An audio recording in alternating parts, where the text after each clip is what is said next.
Trevor's World of Sport, written by Andy Hamilton, starring Neil Pearson as Trevor and Paul Reynolds as Sammy.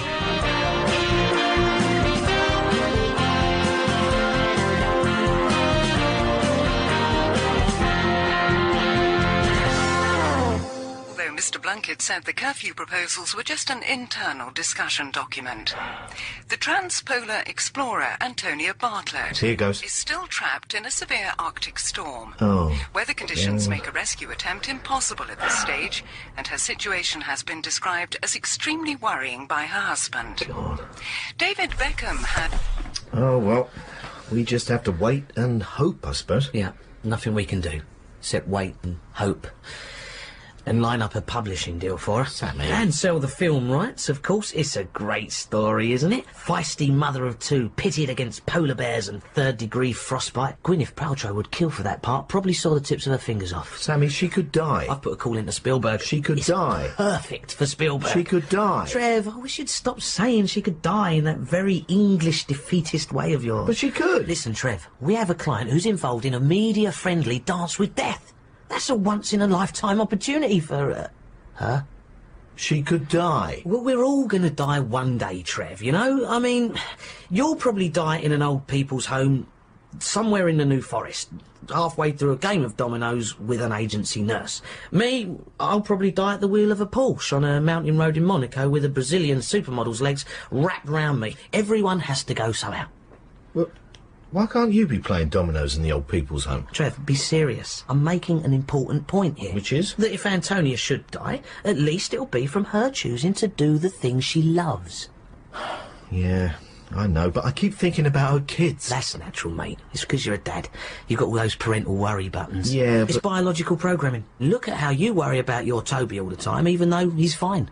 Yeah, only he's not fine at the moment, is he? Ah, yeah. Sorry about that.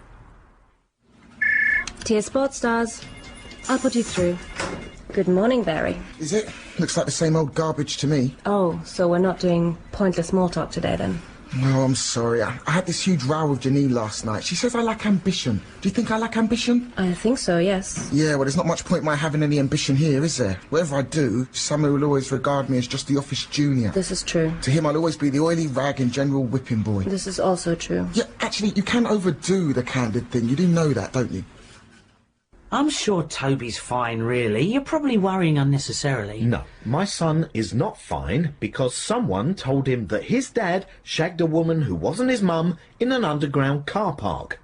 Why did you do I that? don't know. It was lunchtime. I'd got a bit relaxed, and I thought it'd make him proud, I suppose. Make him proud. Yeah, you know, that his dad can be a bit of a lad. He wasn't proud, though, was he? No, he wasn't. He was disgusted, and still is. Tell you what if I spoke to Toby and put it all into context? Put it all into context. Yeah, you know, explain that she was a very needy woman, probably mentally disturbed, who jumped you in the car park and you were too embarrassed to say no and you didn't enjoy it anyway. Oh, yeah, that shows me in a much better light. Yeah, you see? You don't say a word to Toby, is that clear? Preferably forever. Sorry, Trev. He's probably told his mum all about it by now. Yeah, but I mean, it was just a one-off, wasn't it? And you'd already been separated quite a while, so, you know, logically she shouldn't be upset. Yeah, the word logically doesn't sit very happily in that sentence, does it? Anyway, what if she does get upset? It's not as if you're still together, is it? Sorry, I forgot. You think you still could get back together. The hell was that? Jeez, do you think that was an explosion? No, I think that was just a vehicle backfiring. An explosion would have more bass in it. And they'd be breaking glass. And screaming, of course, and probably... Yeah, no, OK, that's fine, Heidrun, thanks. You've reassured us enough, hasn't she, Theresa? Oh, sorry, I wasn't listening. You OK? You're very quiet. I'm fine. Any news on your vicar? The police say he's probably left the country by now. So how much did he embezzle? We're not sure. The parish treasurer's had to go into a clinic. They found him sitting naked in a field. What was that bang?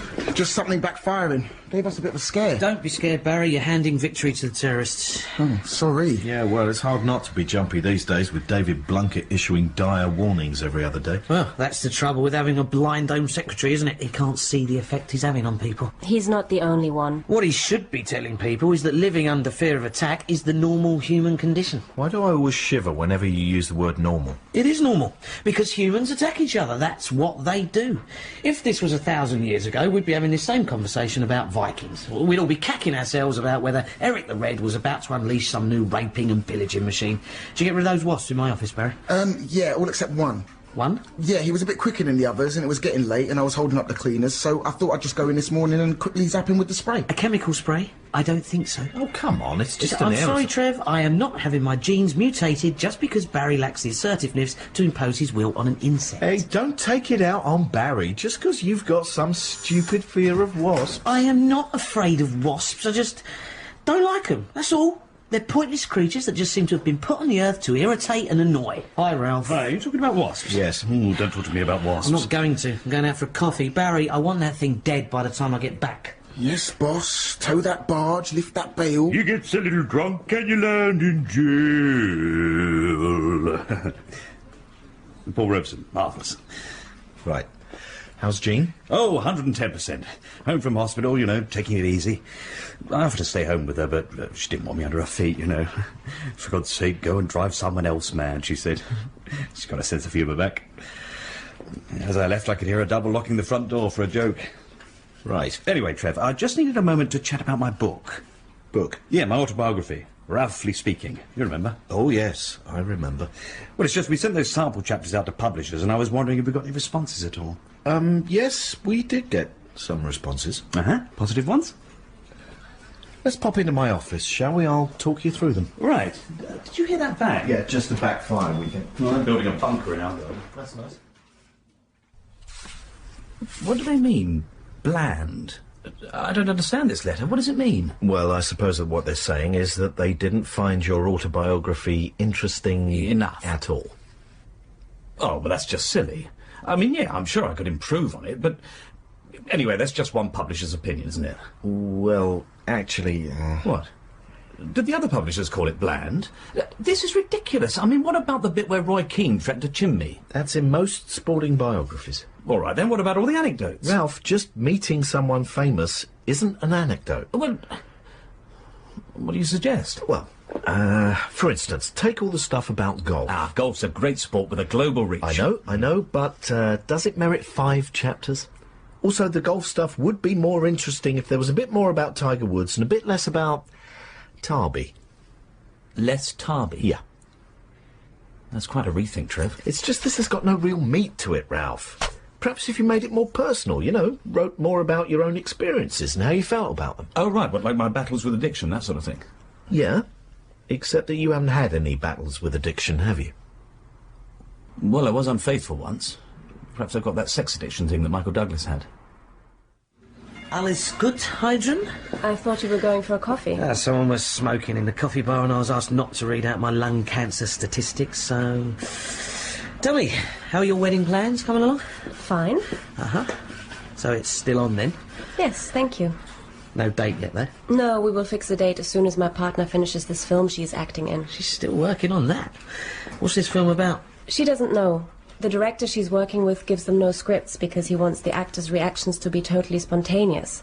And he keeps filming the same scene for weeks and weeks until he gets something that is spontaneous enough. You don't like him, do you? He's a man about whom I have absolutely no feelings whatsoever. There are many of those. All right, you're de-wasp now. There, that wasn't so bad, was it, Barry? All that song and dance over one wasp. This is about more than wasps. I'm sorry? Your obsession with these wasps is irrational. Clearly, in some way, these wasps represent your insecurities. Insecurities? Me? That's very good. And they say the Germans don't have a sense of humour. Hello? Oh, hi, it's Mrs. Heslop. Okay, come on up. That's Meryl. Yes. Well, what does she want? Theresa, why is Meryl here? I don't know, I'm not a mind reader. This is the office. Meryl never comes to the office. Why does she come to the office? You feel she's invading your territory? Don't be ridiculous. You do. She's a great big wasp. Well, you're wrong there. Meryl! How are you? This is a lovely surprise. It's been too long. What's been too long, Sammy? Not seeing your lovely face. Right. How are you? Fine, thanks. Really very well. Probably as well as I've ever been, actually. And yourself? Oh, ditto. Yep. I just popped in to see if I could grab a moment with Trev. Is he with someone? Yes, it's only Ralph. I'll buzz him. So, how are the poems going? The poetry group's thriving, thanks. Good. And you've started piano lessons, is that right? Yes. Did Trev tell you that? Oh, Trev's always talking about you. Well, that's funny, because he's always talking about you as well. He said you felt you'd been brainwashed into believing you weren't musical. That's right. I love the piano. Really? Do you play? No, but I listen. Right. You know, in my quality time. Oh, right. I didn't realise they had a piano at Spearmint Rhino. You see, basically... Yeah, look, Ralph, Meryl's here, so I'm going to have to cut this short. Oh, no, that's fine. So, just to quickly sum up on the autobiography, you reckon 1, don't include any addictions that I've made up. Yep. 2, less tarby. Yep. 3, write more from the heart. Yeah, basically that's it. Oh, hi, Meryl. Hi, Ralph. I've been borrowing your man. He's a rock. Do you know that? An absolute rock. Is he? Good. I am glad. Can I just try a bit of market research on you? Would you buy a book with the title Ralphly Speaking? You're not sure, are you? Perhaps if I explain the thinking behind it. No, please don't. Won't take a second. You see, basically, Ralphly Speaking... Tell me, Heidrun, as a fellow observer of human nature, did you notice how Meryl felt she had to make that cheap crack about Spearmint Rhino? What would make a woman want to try and belittle me like that? You would. Yeah, but why? Why do I get to her, eh? Is it, perchance, because deep down she's attracted to me? No. Her arms were folded across her chest and she was leaning back away from you. This is the body language of revulsion. Ah, yeah. But maybe it was that double bluff body language. You know, where a woman is disturbed by the attraction she feels, so she deliberately disguises it with physical signals of dislike. Double bluff body language? Yeah, I see a lot of that stuff from women. Well, thanks for explaining the thinking behind your title to me, Ralph. My pleasure. I think it works, and I can visualise it on the poster of my one-man show. Your one-man show? Everyone's doing them, Trev. Paul Burrell, Janet Street Porter, that was interesting. All about how her whole life was her mother's fault. Alistair Campbell, of course, seen his. That's all about how he's from Burnley. Yeah, and actually, Ralph, I think Meryl wants... Oh, yes, of course, Meryl. Take good care of my rock. Yeah, I will. Bye now. Bye. A one-man show. I know, it makes your blood run cold, doesn't it? Is Theresa okay? She looks a bit down. Well, she had a bit of a setback. Her vicar turned out to be Berkshire's answer to Rasputin. So, to what do I owe the pleasure? It's Toby. Ever since you had lunch with him, he's been... odd. Has he? Yes. Very emotional. Did something happen at that lunch? Why? Did Toby say something happened? No, but he's obviously bottling something up in that unhealthy, very male way. Are you sure nothing happened? No, definitely not. Toby said Sammy turned up at the end of the lunch, is that right? Sammy, let me think. Did he Sammy? Oh, yes. Come to think of it, he did. Briefly.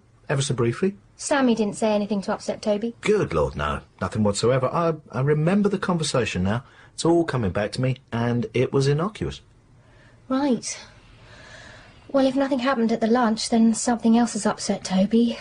Maybe it's the uncertainty about, you know, you and me. No, he's used to that. I think it's making him very insecure, Trev, and maybe it's time to end the uncertainty. End the uncertainty? Yeah, you know. Legally. Heidrun, when Barry gets back with my cappuccino, I need him to run some errands. With the emphasis on need. I'm sorry? Like the wasps, I think your persecuting treatment of Barry is a manifestation of your insecurities. Oh, I see what's happened here. You've interpreted my actions as persecuting Barry, whereas I am, in fact, tutoring him. Tutoring him? Yeah, you see, if I appear hard, it's because I'm teaching him that life can be hard, purely to toughen him up for the Masai Mara of business life. You see, it's the complacent young wildebeest that gets seized by the cheetah of reality. You can never forget that. Oh, I think I can. So, you see, Heidrun, sorry to disappoint you, but the key to every situation is not male insecurity. I'm not scared of change, OK? I'm fine with change. I embrace change. Look at this watch. That's new. See? Loads of special features, and I'm thinking you're getting an iPod. And Yes, but you don't seem to want to acknowledge how our relationship has changed. yes, has changed and is changing. you know, in an organic and interesting way. I just feel it's important we don't jump to any premature conclusions about the direction of that change. After all, you know, Columbus went looking for India and found America. I'm sorry, you've lost me now. All I'm saying is we shouldn't rush into something just because of uncertainty. Uncertainty is part of life. We're standing here now worrying about where our relationship's going, but 1,000 years ago we'd have been worrying about whether we might get raped by Vikings, you know? There's always something. I think we should get a divorce. Right. But, you know, in what way would divorce change the relationship between you and me? Well, we'd be divorced. Yeah, but... I just think we need to know where we stand. Exactly, but where do we stand? It may feel like terra firma, but for all we know, we're standing on an ice floe that's drifting south without our realising it. This conversation's turned very geographical, Trev. Well, we are on a journey, aren't we? I just feel it's the uncertainty of his parents' relationship that has upset Toby. No, it's not that. Oh, right. In my opinion, it's not that. Look, why don't I come round tonight and have a chat to Toby about what happened? Whatever it was. That's if something has happened. All right, then, come round tonight. You're stuck between a rock and a hard place, Trev. I am aware of that, thank you. Between your son's anger and Meryl's potential anger. I just said I'm aware of that. Can you pass that bread? Well, just tell Meryl about the car park bonk. Well, she probably wouldn't mind. In fact, she'd probably think, oh, that's encouraging. Trev's obviously moved on further than I thought. Or she might think, oh, that's unpleasant. Trev's got an unexpectedly sordid, pervy side that he's kept secret. Well, she might. But that might turn her on. You never know. That was not a repulsive thing to say, Trev. Everyone has a dark side to their sexuality. John Major proved that. Do you see that cyclist? Straight through that red. In a perfect world, he'd be getting a punishment meeting now. I'm worried about Theresa. Have you noticed she's very quiet? Yeah, I like it. Stops her spouting all that religious drivel. Her faith is important to her. I have no problem with that, Trev. I respect her Christianity as a delusion of choice, just as long as she doesn't bring it into work with her. Right. OK, so I think we've established that you're not worried about Theresa. What about Barry? He seems fed up as well. Trev, you cannot be responsible for other people's emotions. Well, you seem to be responsible for quite a few of Barry's. You can't expect to have things easy. I never had things easy. Yeah, well, try not to be so hard on him all the time. It's creating a bad atmosphere. Even Heidrun seems a bit low. Well, I think she and her partner might be on the wobble, you know? Which is great, because if the wedding falls through, she'll need someone to comfort her. And you think that might be you? Yeah. Why, have you got a problem with it? No, it's fine. I respect your delusion of choice.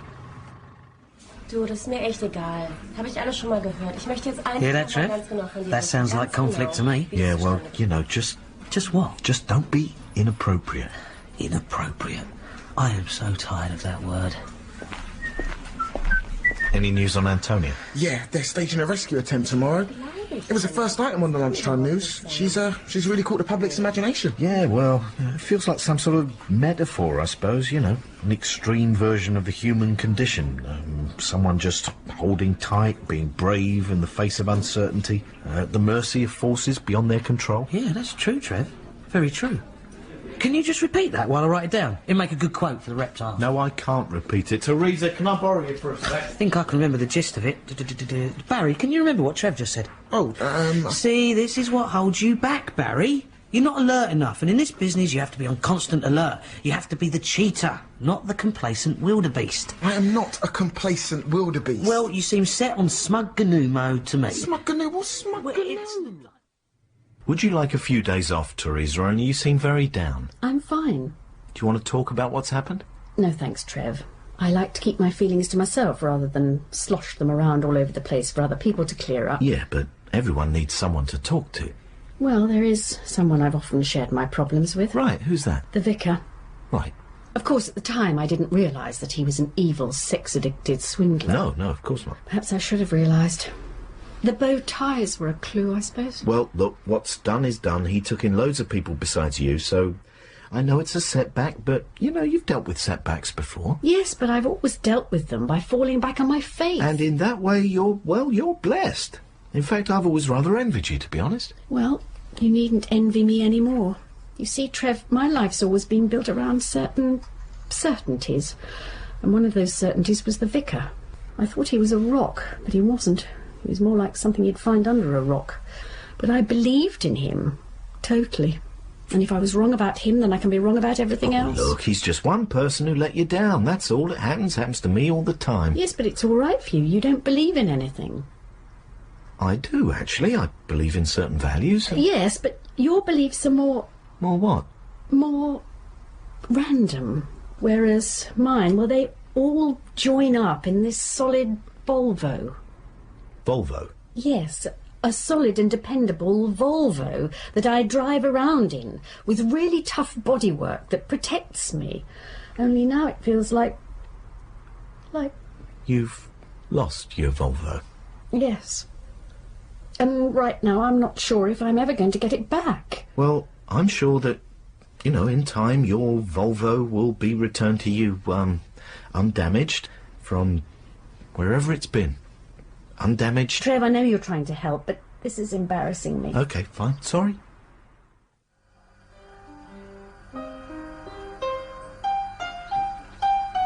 Concentrate, woman, just concentrate!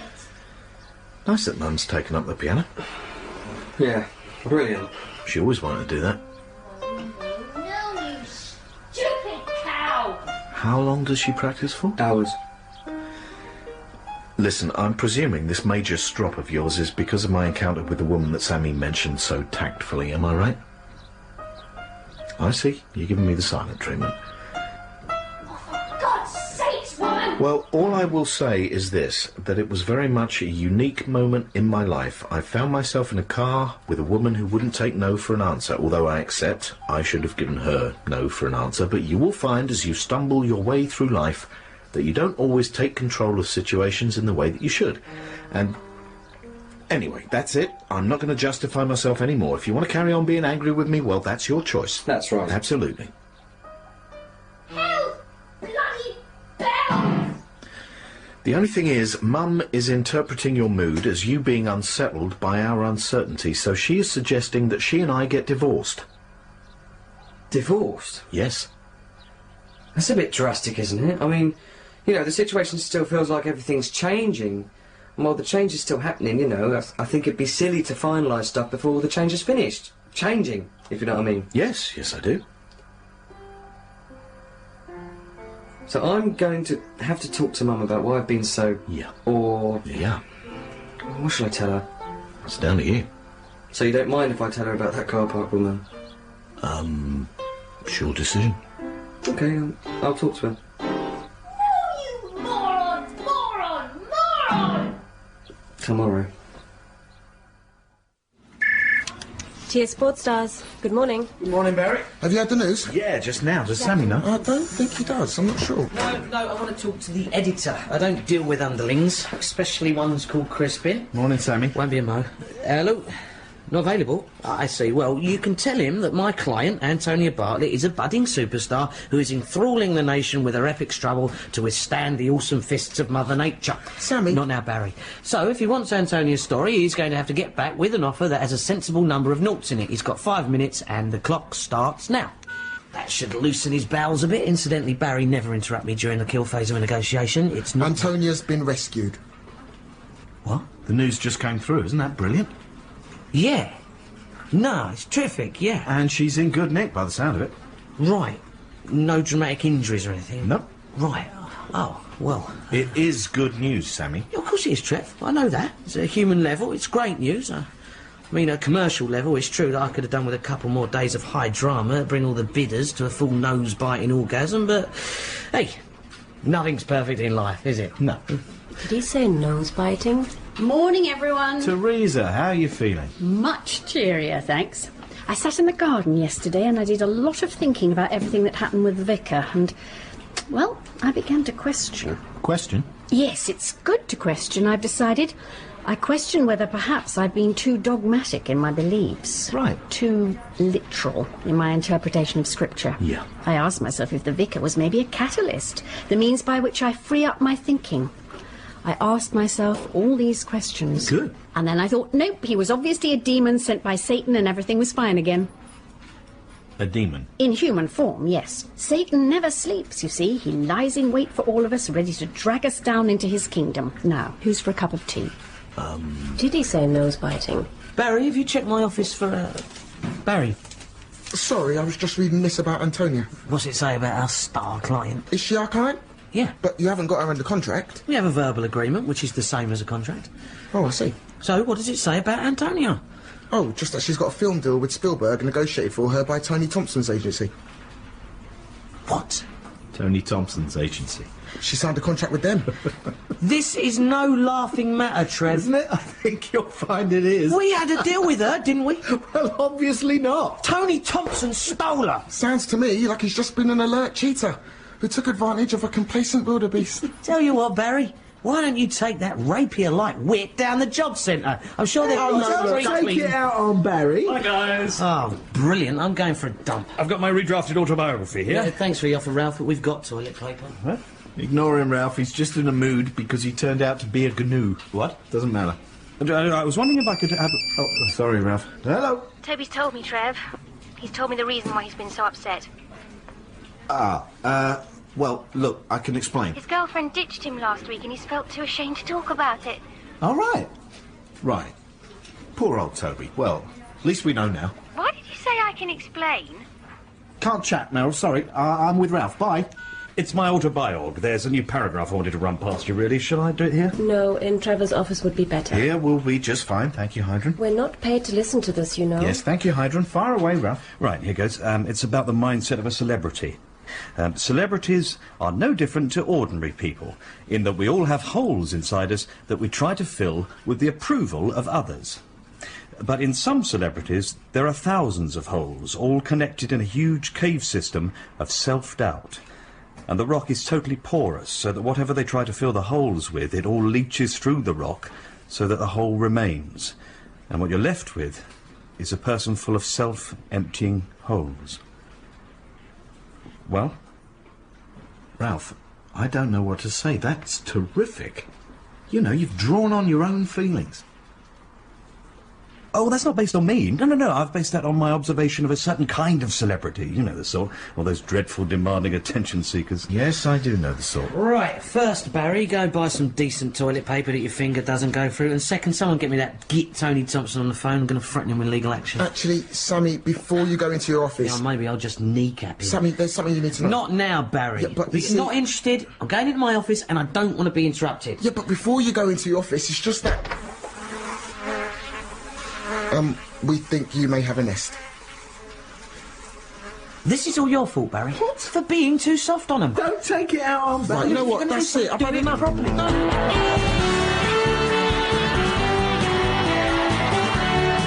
Trevor's World of Sport was written by Andy Hamilton and starred Neil Pearson as Trevor and Paul Reynolds as Sammy, with Abdul Salis, Cosima Shaw, Rosalind Ayres, Claire Skinner, Matthew Thomas and Michael Fenton Stevens.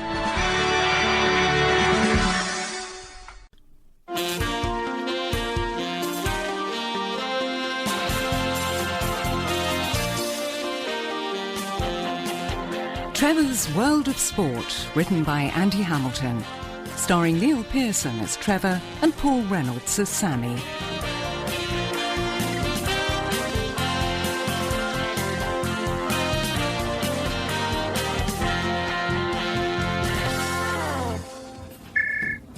Good morning, dear sports stars. Morning, all. Yep, putting you through. Sorry I'm late. No trains. Why not? Oh, I don't know. Suspicious-looking leaves on the line or something. Could you pass me my post, please, Heidrun? Thanks. And how are you this morning? That's just a pleasantry, isn't it? What? You say, how are you? And I say, I'm fine. And then I say, how are you? And you say, you are fine, even though that is patently untrue. Is it? Yes, because beneath that smile of yours, there's always a subtitle which says, why the hell am I doing this job? I ought to be doing something worthwhile with my life before I die. That's quite a long subtitle, isn't it? Could somebody man the phones for a moment, please? Yes, of course. What's up with her? Well, strictly in confidence, she split up with her... Girlfriend? Yes. And it all sounds a bit ugly. She caught her... Girlfriend? In bed with... Another girlfriend? A boyfriend. Oh, I see. So she's a bit upset. She told me and Barry, but she doesn't want everyone to know. No, of course not. Especially not Sammy. Oh, God, of course not, no. She's coming back, look out. So, Theresa, what are my appointments this morning? You've got Hamish at past. Oh, yeah? What's that about? He wouldn't say. I'll take over again now. Right, OK. Hamish. Good old Hamish. past. Okie dokie. OK. You've told him, haven't you? Good morning, plebs. Morning. And how's the lovely Heidrun this morning? She's fine. Have you become her official spokesman, Trev? No, I'm just saying she's fine, that's all. Already asked her. Oh, I see. Someone called Harrison rang for you. Here's the number. Excellent. Litigation specialist, Trev. Litigation? Yep. That's not a good word, Sammy. I know, but sometimes if you are wronged by a malicious individual, then you have no choice but to sue the said individual. No choice at all, apart from jumping him down a dark alley and hitting him with a half-brick. But, you know, society frowns on that kind of thing. No, this is about Tony Thompson, isn't it? Trev, he stole one of our star clients. If we stand idly by in the face of that aggression, we'll be making the same mistake as Neville Chamberlain. Oh, so he poached a client from us. You've poached clients from him in the past. Who pushed your button, Barry? Barry's right. No, he's not right. He's Barry. Trev, could I have a word with you in your office, please? Now. Yeah, actually, I need my cappuccino now, I need Barry. to talk to Trev in his office. Now. Right, come on then. He's got very masterful all of a sudden. Been watching too many Russell Crowe movies. Hey, Heidrun, I was wondering if... You okay? You look a bit pale. She's fine, it's the lighting. OK, Barry, take a seat. What can I do for you? You can accept my notice. What? I'm handing in my notice. But why? Because of Sammy. He's always on my case. If anything goes wrong for Sammy, he takes it out on me. It's my fault. I even got the blame for that wasp nest in the aircon vent in his office. Yeah, I know, but... He said I'd been appeasing the wasps. I know, but... Yeah, it's not my fault he's afraid of wasps. And you heard how he spoke to me just now. Yeah, I know. Look, he's all fired up about Tony Thompson. You see, him and Tony have got a history. Yeah, I know. He's stolen some clients from Sammy. No, he stole something else from Sammy once. No. Are you sure you don't want to talk about it? No, I'm fine, Sammy. Thank you for your concern. You sure? You know what they say, a trouble shared is a shared trouble. I am fine, OK? OK. What are you doing Friday night? Only this company is participating in this charity quiz night, and so far our team doesn't include anyone very bright. I'm in the team. Yes, but you're only moderately bright, Theresa. I mean, granted, you'll be an asset if there are biblical questions about plagues in the Old Testament, or how much did the whore of Babylon charge for a quickie, but for wider general knowledge, we need a very bright, bona fide intellectual like Heidrun here. No, I don't think so. Look, before you say no, do bear in mind that I will pay you. Anyway, Sammy and Tony Thompson both worked for the same music agency when they were starting out, and from the beginning there was a lot of rivalry between them, and then the rivalry got worse because of a girl called Michelle, who worked here a long time ago now. Anyway, Sammy was very smitten with Michelle, very smitten, and she seemed pretty smitten with him. What, she wasn't put off by his behaviour? No, but then she had worked as a nurse in a mental hospital. So, anyway, they went out for 6-7 months till one day Sammy went round to her flat to surprise her with an engagement ring. And surprised her with Tony. Walked in on them. Oh, I see. Yeah. Sammy was very, very hurt.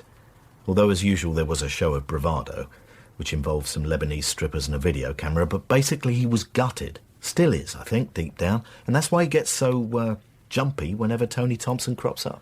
It's a sad story. Yeah. Yeah, it is. Well, apart from the Lebanese strippers bit. But I'm still handing in my notice, Trev. You're offering to pay Heidrun. Yeah, for quiz answering services. That's taking it a bit seriously, isn't it, Sammy? Winning's not that important. Winning's not that important, but beating Tony Thompson is. Ah. His company's booked a table again, so... They won it last year, didn't they? It's all coming back to me now. You didn't take it very well. I merely questioned the accuracy of some of the scoring. That recount took hours. So, Heidrun, 300 quid, what'd you say? I don't think... Propositioning women in public, Sammy. I thought the judge warned you about that. Hey, miss, you old Scots git. How are you? We are so proud of you, Hamish. We certainly are. Look, we've given you a framed photo, pride of place, on the wall behind Heidrun, see? Well, I'm very flattered. Don't be silly. It's not often we have a client who wins an Olympic medal.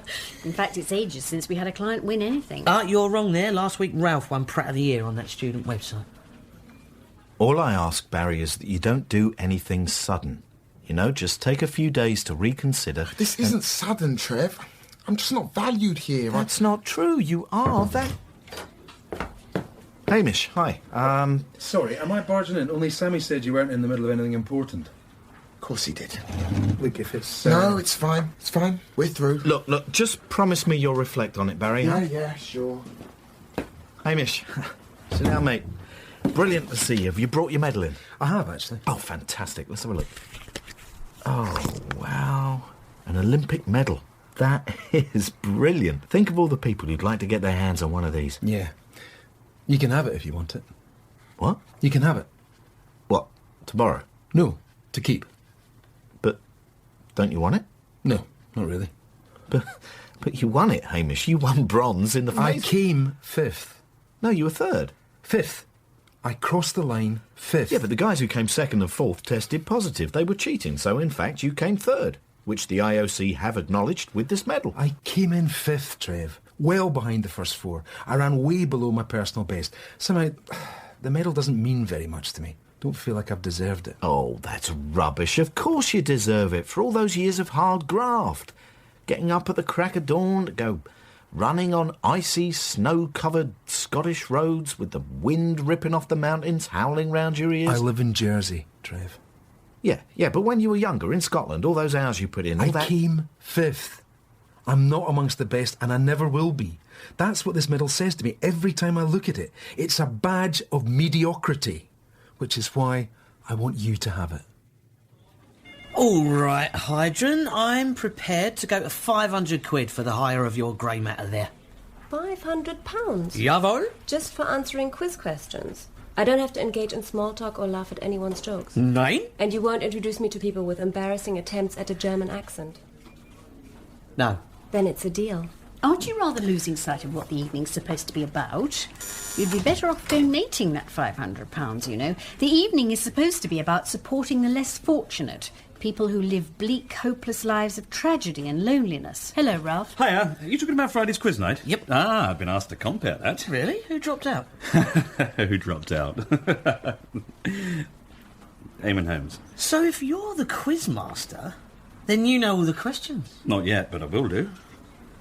Why are you grinning like that? Wait a second. If Ralph's comparing the evening, I want more than 500. Oh, Hamish, how are you, my old mate? Well, congratulations on the bronze. Thanks. I just knew some of those guys who finished ahead of you had to be on drugs. Had to be. I mean, they finished so far ahead of you. Yeah, actually, You know, Ralph... they crossed the line and then it was ages before you appeared, and I just thought, that's fishy. Hamish can't have run that badly. Yeah, Hamish doesn't want to talk about Athens right now. So have you started preparing for Peking, Hamish? No. To be honest, Theresa, I think I'll probably retire. Retire? Yeah. That's a bit sudden, isn't it? Well, I want to do something new. Well, you could become a presenter like me. Oh, I could never do the sort of thing you do. Oh, I'm sure you could. You're a good communicator. And... No, that's not what I meant.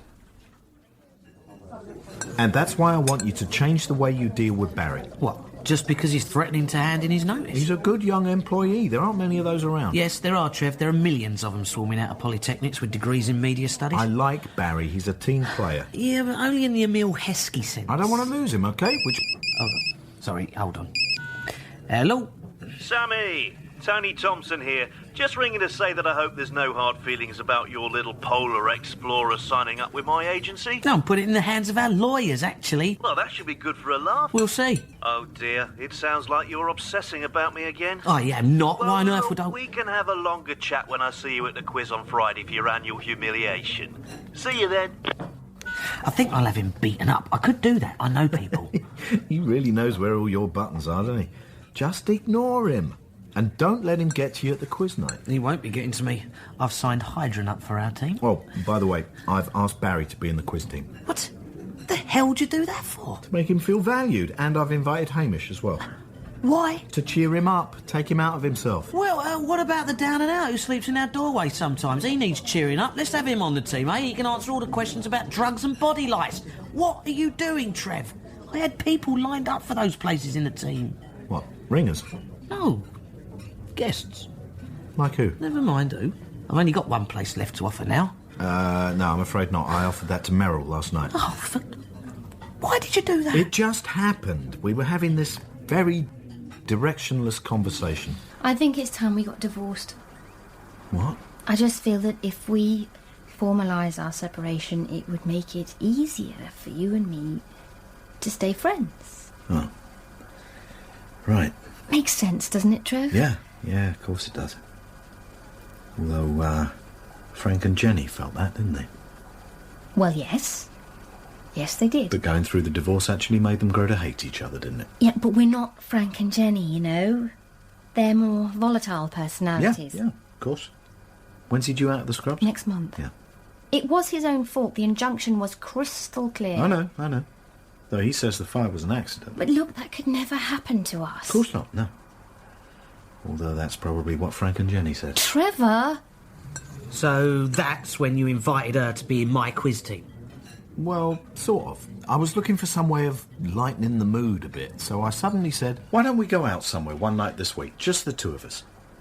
I don't think so. Why not? Because when we go out, just the two of us, all we talk about is just the two of us. Besides, whatever I say, you don't seem to want to hear it. All right then, safety in numbers. Why don't you come along to this charity quiz night? Theresa will be there. And Sammy will be there. Well, yeah, but, you know, he's not as bad as he used to be. He's... They're big tables. I'll make sure he sits a long way from you. There's a jazz band, Gordon Ramsay's doing the food. Well, a night out might be nice. And that's how Listen, Trev, you know me. I don't try to live other people's lives for them. Yes, you do. You signed me up for that dating agency. Yeah, but... I got 87 letters and a woman who kept hanging around outside my house. All right, I accept that I probably should have involved you in that process at some stage. But my point is, do you think inviting Meryl on Friday is wise? Because... Yes, I do, as it happens. I think it's what she and I need. You know, a night out, just being a normal couple. All right, then, here's another question for you. What's the big secret about Heidrun? What secret? Look at this traffic, I don't know. Just getting worse and worse, isn't it? I reckon they should extend the congestion charge area to Ipswich. Why can't I know this secret about Heidrun? Because she doesn't want anyone to know. Well, you know it, don't you? Well, Oh, I see. I can't be trusted with it, is that it? Just because I have this unfair reputation for being insensitive that's based almost entirely on a supposedly inappropriate remark that I once made to Heather McCartney about her leg milling. That was inappropriate. She laughed. That was nervous laughter. Heidrun's split with her girlfriend, hasn't she? I didn't tell you that, OK? Yes! OK, that's inappropriate. Result! And so's that. Thank you, God. And that. Don't say anything to Heidrun, OK? Not a word. Give me some credit, Trev. I'm not an oaf. Heidrun, good afternoon, and how are you? Fine. Bearing up? Yes, thank you. Good. Any messages for us, Heidrun? 2 for Sammy. Stephen Fry returned your call. He said thank you for the invitation to be on the quiz team, but he's busy that night, and besides he doesn't know who you are. Also, Danny Baker rang and said, well, pretty much the same thing, really. Well, we don't need any ringers now, do we? We've got a complete team. Barring late substitutions, yeah. Why did he look at me when he said that? Look, it's just a charity Report evening. staff. It's about having a good time. Sammy, I have Stephen Hawking's PA on the line for you. Stephen Hawking. Don't ask, doesn't get, Trev. And glancing at the leaderboard, I see that my old muckers at TS Sports Stars are level pegging with the Tony Thompson Agency. A clash of the titans, and they don't come any tighter than sports agents.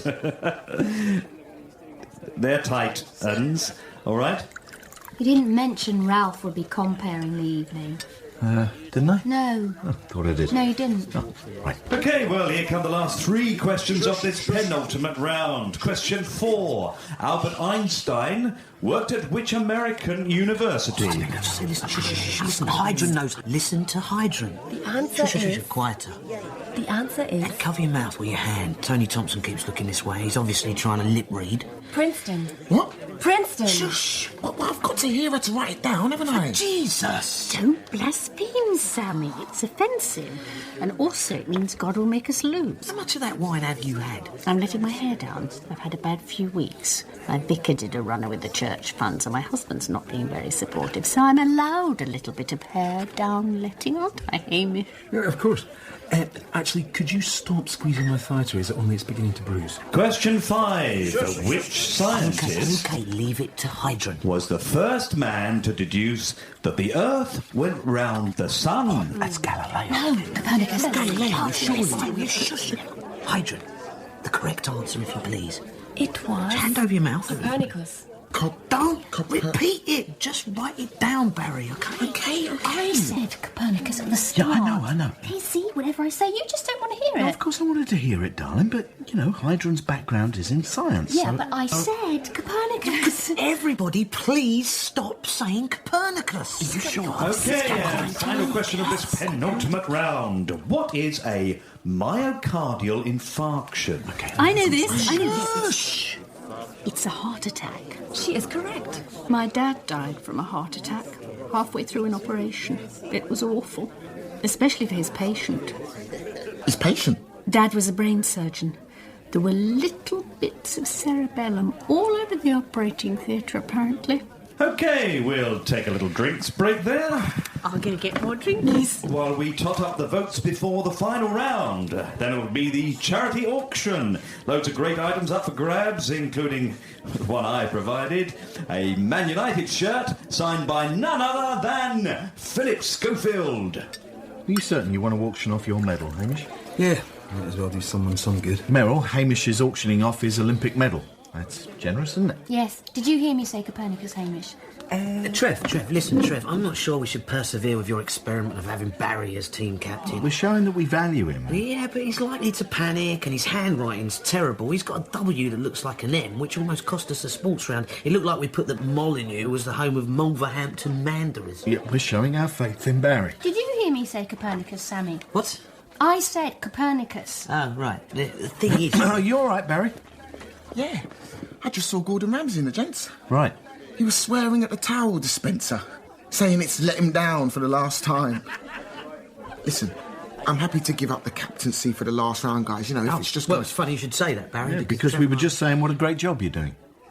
Really? Yeah. He's doing a great job as skipper, isn't he, Meryl? Yeah. Although I did say Copernicus from the outset, but, Hey, Ralphie! Come over here and join us. Hey, gang. You're doing a great job up there, Ralph. Very classy. You are the man. 100% charisma. Pure, solid gold charm. I can't tell you the question, Sammy. Listen, Trev, I think maybe I'll call it a night. Oh, don't be silly. Why? Well, everyone's had a bit to drink, and I just sense it's all going to turn competitive and... No, winning doesn't matter. This is for charity. Then why did Tony Thompson just get subjected to that rendition of your crap and you know you are? Well, Theresa's pissed, isn't she? She's just got a bit boisterous, that's all. Hence the mooning. She's been under a lot of pressure. Yeah, but... Yeah, have some champers. I've just seen Davina McCall in the toilet. She irritates the hell out of me. And now she knows. Oh, no, you didn't. It's all right. The woman must be used to it by now. Why do we represent that Permatan pillock, eh? Answer me that. Ralph wouldn't tell you any of the questions, then? Nah. Said he didn't want to damage his credibility. Credibility! This from the man who has OK Magazine on speed dial. I tell you, if we lose out to Tony Thompson, I'm beating Ralph to an orange pulp. There. See what I mean, Trev? Yeah, it's just a bit of fun, though, isn't it, Sammy? Eh? Raising the money is what matters, because... when you think of all the suffering in the world, all the war and poverty and famine. What is this, panorama? No, I'm just... Why's Heidrun looking so glum? I better go and cheer her up. No, I really don't think it... Too late. Heidrun, listen, I heard about your breakup and I just wanted to say I think it is best if you don't say anything. Why not? Because it will be crass. It might not be. I'd put money on it. Well, I'm going to say it anyway, see? I know how it feels when you discover that the person you had feelings for didn't have quite the same feelings for you. And, well, you feel like a hole's been kicked out the centre of you and you feel shamed and stupid. And I'm sorry you're going through all that because I do know how very painful that can be and that's all. That wasn't crass. I'm sorry. That's okay. I walked in on them. Yeah, me too. I can remember it as if it was yesterday. I can remember as I watched them, this wasp kept buzzing around my head. I felt sick in my stomach, seeing them together like that. Yeah, I know. Was she shouting his name as she climaxed? No. Oh, well, that's something.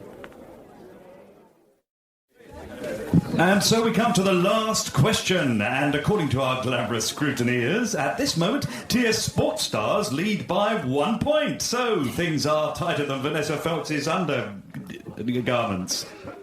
You didn't mention Ralph will be hosting the whole evening, Trev. Didn't I? I thought... No, you didn't. OK, so here comes the big one. The killer question. Just read it, you talentless prat.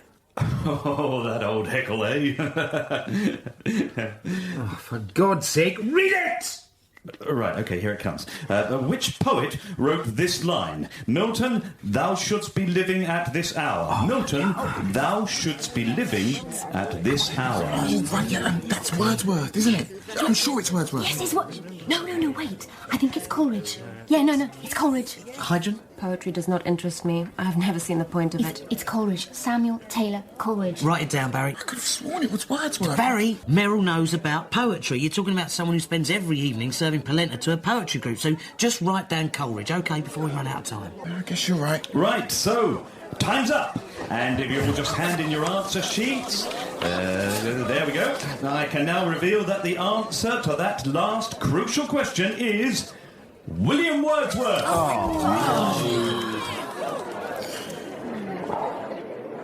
That's your fault, Barry. What? You should have stuck to your guns. Oh, for crying... And currently we have a tie between TS Sports Stars and the Tony Thompson Agency. I don't believe We it. had Thompson by the throat. Yeah, but it doesn't matter, does it? What? Well, you said it yourself, Trev. You said it's not about winning. That's just something you say when you don't think you're going to win. I'm sorry, I was sure I was right. Well, no change there. What? Well, of course you were sure. You're Meryl super sure. 100% right all the time, Meryl. Right, I want to divorce you. Get... Meryl, people are looking. I don't care. Oh, and Sammy, I don't serve them polenta, you ignorant dwarf. Well, good night. It's been a dismal evening. Totally dismal. And Theresa, you've got sick on your shoes. Meryl, please. Oh, no. And that's your fault as well, Barry. Alrighty, after much deliberation, we've decided to go for sudden death. OK. Now, the first team to shout out the correct answer wins the tournament. All right, team, concentrate. Hey, do you think Meryl meant all that stuff? Oh, shut up and concentrate, Trev. Hey. Who won the FA Cup in 1969? Man City. West Brom. West Brom beat Everton 1-0. Are you sure? I'm sure. You're the skipper, Barry. Go win it for us, skipper. West Bromwich Albion. West Bromwich Albion is the wrong answer. Manchester City Is the right answer. So tonight's winners are the Tony Thompson Agency.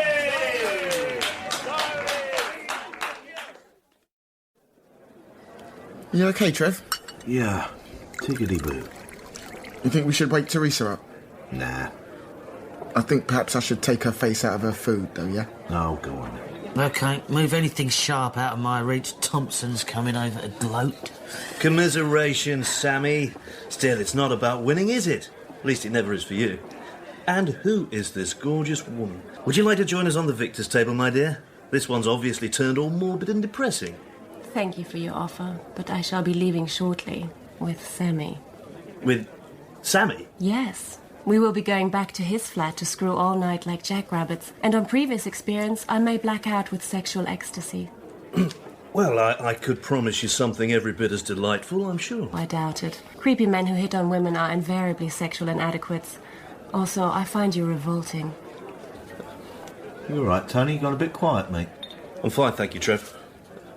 Just going to go and collect my winner's trophy. You have my pity, Tony. Do you know that?